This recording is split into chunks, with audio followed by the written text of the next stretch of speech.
Hey guys, welcome back to my channel. ಇವತ್ತಿನ ವಿಡಿಯೋದಲ್ಲಿ onion pakoda ಮನೆಯಲ್ಲೇ ಮಾಡೋದನ್ನ ತೋರಿಸ್ಕೊಡ್ತಾ ಇದ್ದೀನಿ. ಆನಿಯನ್ ಮೀಡಿಯಂ ಸೈಜ್ ಇರೋದನ್ನ ತಗೊಂಡು ಈ ರೀತಿ ಉದ್ದುದ್ದವಾಗಿ ಕಟ್ ಮಾಡ್ಕೊಳ್ಳಿ.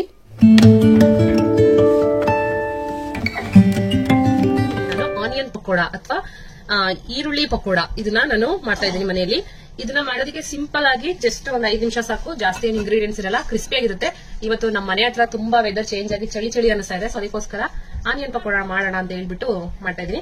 ನಾನು ಚಿಕ್ಕದಾಗಿ ಮೀಡಿಯಂ ಸೈಜ್ ಇರುವಂತ ಆನಿಯನ್ ಚಿಕಾಗೋದಲ್ಲಿ ಸಿಕ್ತು, ಅದನ್ನ ಈಗ ಉದ್ದುದಕ್ಕೆ ಕಟ್ ಮಾಡ್ಕೊಂಡಿದ್ದೀನಿ. ಉದ್ದುದಾಗಿ ಈ ರೀತಿ ಕಟ್ ಮಾಡ್ಕೊಂಡ್ರೆ ಆನಿಯನ್ ಪಕೋಡಾಗೆ ತುಂಬಾ ಚೆನ್ನಾಗಿರುತ್ತೆ. 5 ತಗೊಂಡಿದ್ದೀನಿ. ನಿಮ್ಗೆ ಎಷ್ಟು ಬೇಕು ಮೀಡಿಯಂ ಸೈಜ್ ನೀವು ನಿಮ್ಮ ಮನೇಲಿ ಎಷ್ಟು ಜನ ಇರ್ತಾರೆ ಅದನ್ನ ನೋಡಿ ತಗೊಳ್ಳಿ.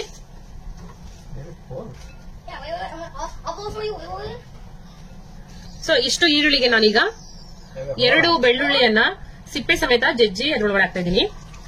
ಸಿಪ್ಪೆ ಸಮೇತ ಹಾಕೋದ್ರಿಂದ ಇದರಲ್ಲಿ ಒಂದು ಫ್ಲೇವರ್ ಬರುತ್ತೆ, ಆ ಕ್ರಿಸ್ಪಿನೆಸ್ ಅನ್ನೋದು ಆಡ್ ಆಗುತ್ತೆ, ತುಂಬಾ ಚೆನ್ನಾಗಿರುತ್ತೆ ಟೇಸ್ಟ್. ಸ್ವಲ್ಪ ಹಿಂಗು, ಲೈಕ್ ಇದನ್ನ ನಾವು ಎಣ್ಣೆಯಲ್ಲಿ ಫ್ರೈ ಮಾಡೋದ್ರಿಂದ ಸ್ವಲ್ಪ ಹೊಟ್ಟೆ ಊದುದಂಗ ಆಗೋದ ತರ ಎಲ್ಲ ಆಗುತ್ತಲ್ವಾ, ಸೊ ಅದೆಲ್ಲ ಆಗ್ಬಾರ್ದು ಅಂತ ಹೇಳಿದ್ರೆ ಸ್ವಲ್ಪ ಹಿಂಗನ್ನ ಬಳಸಬೇಕು.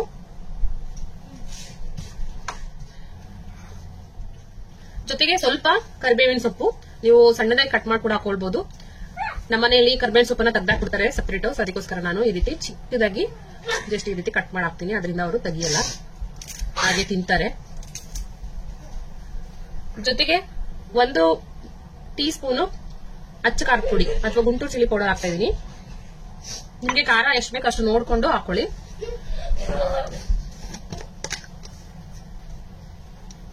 ಒಂದು ಚಮಚ ಉಪ್ಪನ್ನ ಹಾಕ್ತಾ ಇದೀನಿ. ಉಪ್ಪನ್ನ ಹಾಕಿ ಚೆನ್ನಾಗಿ ಮಿಕ್ಸ್ ಮಾಡಿ, ಆನಿಯನ್ ಅಲ್ಲೇನೆ ಈರುಳ್ಳಿಯಲ್ಲೇನೆ ನೀರ್ ಬರುತ್ತೆ ಸ್ವಲ್ಪ, ಆ ನೀರಲ್ಲೇ ನಾವು ಕಡ್ಲೆ ಹಿಟ್ಟನ್ನ ನಾವು ಮಿಕ್ಸ್ ಮಾಡ್ಕೊಳ್ಬಹುದು. ಜಾಸ್ತಿ ನೀರ್ ಹಾಕಕ್ ಹೋಗ್ಬೇಡಿ, ನೋಡ್ಕೊಳ್ಳಿ ಕನ್ಸಿಸ್ಟೆನ್ಸಿ. ಈಗ ಚೆನ್ನಾಗಿ ಈ ರೀತಿ ಒಂದು ಮಿಕ್ಸ್ ಮಾಡಿ, ಈ ಆನಿಯನ್ ಏನೇನಿದೆ ಅದೆಲ್ಲ ಬಿಟ್ಕೊಳ್ಳುತ್ತೆ ಈ ರೀತಿ. ವಿಂಟರ್ ಟೈಮ್ ಅಲ್ಲಿ, ಮಳೆಗಾಲದಲ್ಲಿ ಆನಿಯನ್ ಪಕೋಡಾ ಮಾಡ್ಕೊಂಡು ತಿಂತಾ ಇದ್ರೆ ಆಹಾ, ಮತ್ತೆ ಇನ್ನೊಂದ್ ಸ್ವಲ್ಪ ತಿನ್ಬೇಕು ಅನ್ಸುತ್ತೆ. ನಮ್ಮ ಮನೇಲಿ ಎಲ್ರಿಗೂ ಇಷ್ಟ. ನಾನು ಯಾವಾಗ್ಲೂ ಮಾಡಲ್ಲ, ಅಪರೂಪಕ್ಕೆ ನಾನು ಮಾಡೋದು. ಎಣ್ಣೆ ಪದಾರ್ಥ ಜಾಸ್ತಿ ನಾನು ಮನೇಲಿ ಮಾಡಲ್ಲ, ಅವಾಗವಾಗ ಏನೇನೋ ಮಾಡ್ತಾ ಇರ್ತೀನಿ. ಈ ತರ ಜಸ್ಟ್ 1 ತಿಂಗಳಿಗೊಂದ್ಸರಿನೋ 2 ತಿಂಗಳಿಗೊಂದ್ಸರಿನೋ ಮಾಡ್ತೀನಿ. ಈ ರೀತಿ ಉಪ್ಪು ಹಾಕಿ ಮಿಕ್ಸ್ ಮಾಡೋದ್ರಿಂದ ಈರುಳ್ಳಿಯಲ್ಲಿ ನೀರ್ ಬಿಟ್ಕೊಳುತ್ತೆ ನೋಡಿ.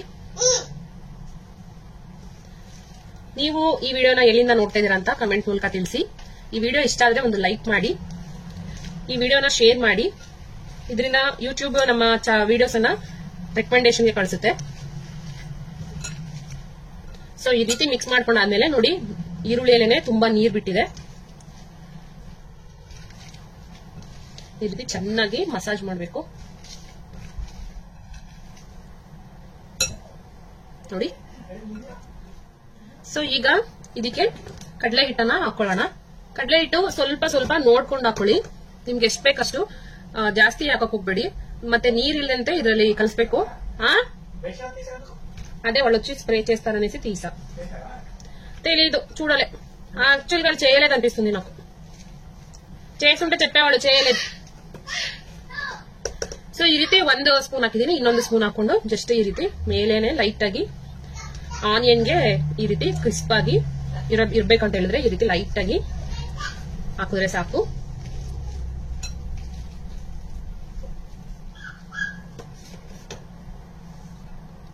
ಇನ್ನೊಂದು ಸ್ವಲ್ಪ ಹಾಕೊಳ್ತಾ ಇದ್ದೀನಿ.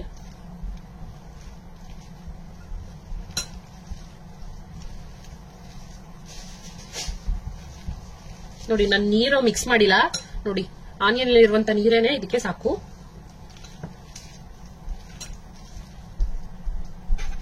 ಇನ್ನೂ 1 ಟೇಬಲ್ ಸ್ಪೂನ್ ಅನ್ನ ಹಾಕ್ತಾ ಇದೀನಿ. 4 ಟೇಬಲ್ ಸ್ಪೂನ್ ಹಾಕಿದೀನಿ ಈಗ.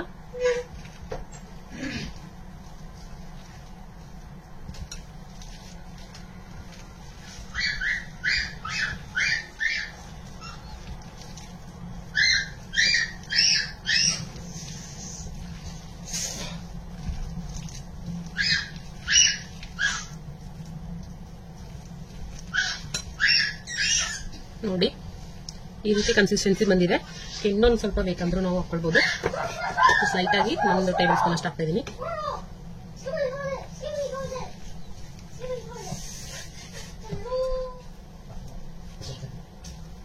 ಟೋಟಲ್ ಆಗಿ ನಾನು 6 ಸ್ಪೂನ್ ಅಷ್ಟು ಹಾಕಿದ್ದೀನಿ.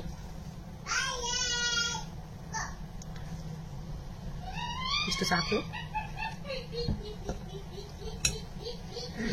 ಈಗ ಕೊನೆಯಲ್ಲಿ ಒಂದು ಸ್ವಲ್ಪ ಜೀರಿಗೆಯನ್ನು ಹಾಕ್ತಾ ಇದ್ದೀನಿ ಮೇಲೆ.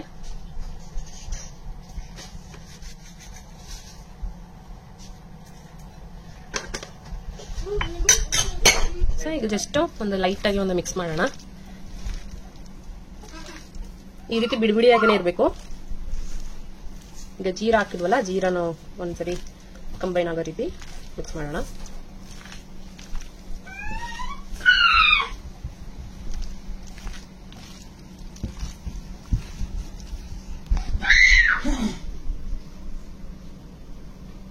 ಸೊ ಈಗ ಒಂದು ಬಾಣ್ಲಿ ಇಟ್ಟು, ಬಾಣ್ಲಿಕಾದ್ಮೇಲೆ ಎಣ್ಣೆ ಹಾಕಿ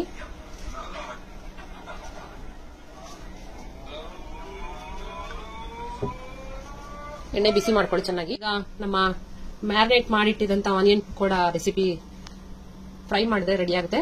ಫ್ರೈ ಮಾಡೋದಕ್ಕೆ ನಾನು ಎಣ್ಣೆನ ಬಿಸಿ ಮಾಡೋದಕ್ಕೆ ಇಟ್ಟಿದ್ದೀನಿ. ತೆಗೆದಿಟ್ಕೊಳ್ಳೋದಕ್ಕೆ ಒಂದು ಪಾತ್ರೆ ಕೂಡ ರೆಡಿ ಮಾಡಿ ಇಟ್ಕೊಂಡಿದ್ದೀನಿ. ಎಣ್ಣೆ ಕಾದ್ಮೇಲೆ ಎಣ್ಣೆ ಬಿಸಿಯಾಗಿದ್ದ ಇಲ್ವಾ ಅನ್ನೋದಕ್ಕೆ ಒಂದು ಚಿಕ್ಕದೊಂದು ಆನಿಯನ್ ಪೀಸ್ ಅನ್ನು ಹಾಕ್ತಾ ಇದ್ದೀನಿ. ಅದು ಮೇಲ್ ಬಂದ್ರೆ ಕಾದಿದೆ ಅಂತ.